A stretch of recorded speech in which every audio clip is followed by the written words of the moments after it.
Welcome to this video on the course structure. After completing this video you will get an idea of the concepts covered in the course. We start by understanding the factor investing approach by defining factors and factor premiums, and by understanding the advantages of this approach. Factor approach revolves around the objective of extracting factor premiums. Factor premiums are basically risk-adjusted returns that have a strong economic or behavioral rationale. This is a well-tested, evidence-based approach which is backed by strong academic research. When it comes to extracting excess returns, there are two drivers of alpha, the known factors and the unknown factors.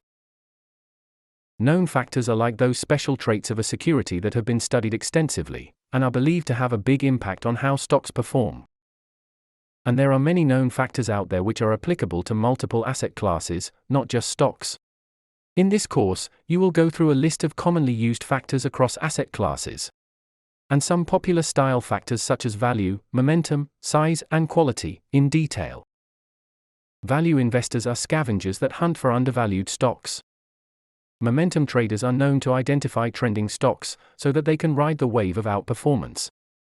Size traders assess companies based on their market cap. They spot smaller companies with promising growth potential. And quality traders pursue excellence as they have a taste for profitable and well-managed companies. In this course, we will go through each of these factors in detail, and explain how you can use these factors to identify stocks and build strategies. Next, you learn about factor timing.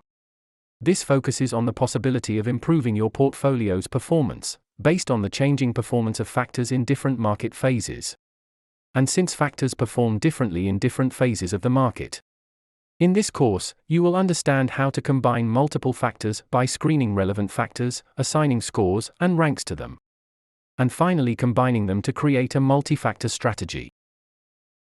After completing this course you'll be able to create your own custom factor, designed to suit your unique preferences. You will also learn about unknown factors that can help you discover hidden gems in the market. Finally, you will learn how to implement the teachings of this course with the help of live trading and capstone projects. The strategy codes and data are present in a downloadable file in the last section of the course, so that you can tweak the strategies and improve their performance.